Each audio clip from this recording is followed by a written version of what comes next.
मोदी सरकार 3.0 का पहला बजट पेश हो गया है। इस बजट में बिहार और आंध्र प्रदेश पर खास नजरें इनायत की गई है। बता दें कि बिहार में विशेष राज्य के दर्जे के लिए विपक्ष विरोध प्रदर्शन कर रहा है, जबकि एक दिन पहले ही संसद में मोदी सरकार ने ये साफ कर दिया था कि बिहार को विशेष राज्य का दर्जा नहीं मिल सकता।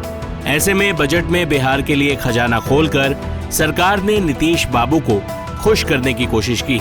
बिहार के लिए वित्त मंत्री निर्मला सीतारमण ने क्या क्या घोषणाएं की हैं, एक नजर इस पर डाल लेते हैं। बिहार में सड़क प्रोजेक्ट के लिए 26,000 करोड़ रुपए के पैकेज का ऐलान किया गया है।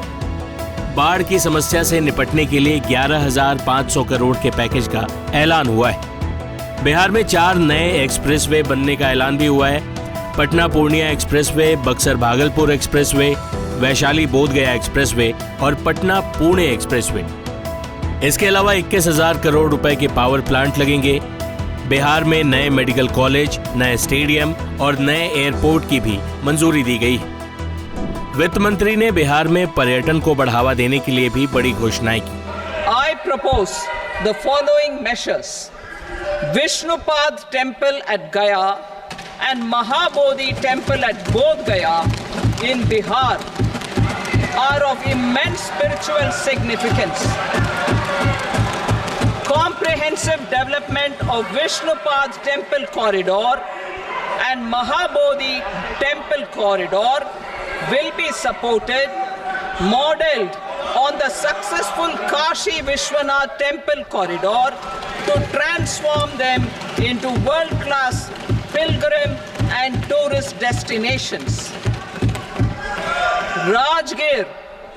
Rajgir holds immense religious significance for Hindus, Buddhists and Jains. The 20th Tirthankara Muniswarata temple in the Jain temple complex is ancient. The Saptarishi or the 7 hot springs form a warm water Brahmkund that is sacred.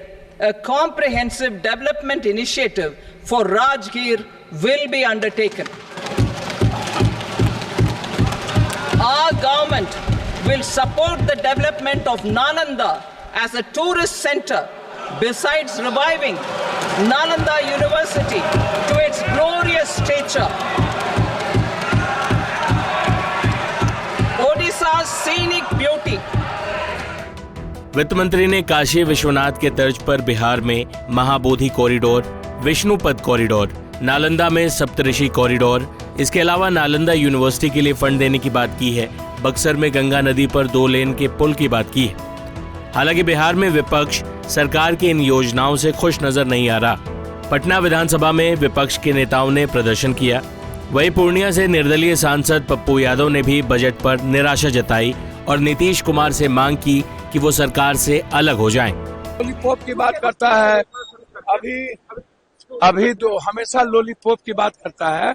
अभी कह रहा है कि हम 4 करोड़ नौकरी देंगे, ये देंगे, तो 10 साल में कई ठो नौकरी दी। और बिहार के पलायन का क्या हुआ? एक यूनिवर्सिटी आप पटना यूनिवर्सिटी नहीं बना पाए।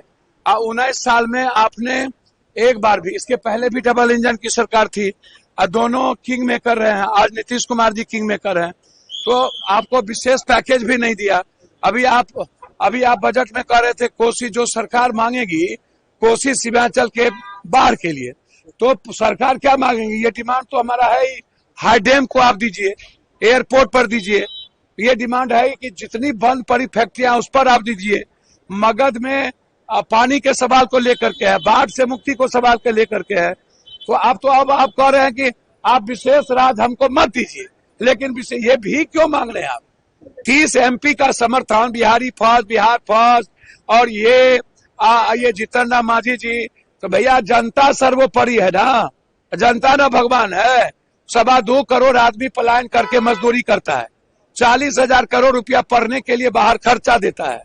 तो बिहार इंडेक्स में दुनिया का सबसे अब गुजरात को और दीजिएगा, किसको दीजिएगा, कहाँ दीजिएगा? आप अभी 15,000 करोड़ रुपया की बात किए तो बहुत क्लियर है। विशेष पैकेज, विशेष राज के लिए भीख मत मांगिए, आप मंत्रिमंडल से हट जाइए। 26,000 करोड़ अभी एक्सप्रेसवे के लिए भैया, एक तो पटना पूर्णिया ही तो आप देखिए, आप एक एक्सप्रेस वे और जगह आप क्या दे रहे हैं? आप एक तो वैशाली, एक तो आप यहाँ दे रहे हैं।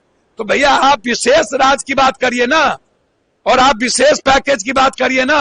एक केंद्रीय विश्वविद्यालय नहीं और एक भी कुछ नहीं, तो आप सवाल उठता है कि आप समर्थन वापस मत लीजिए, लेकिन मंत्रिमंडल से हट जाइए। नीतीश बाबू गंभीर आदमी है, तो आप खत्म करिए। बजट पर आपका क्या सोचना है, अपनी राय कमेंट बॉक्स में जरूर दें।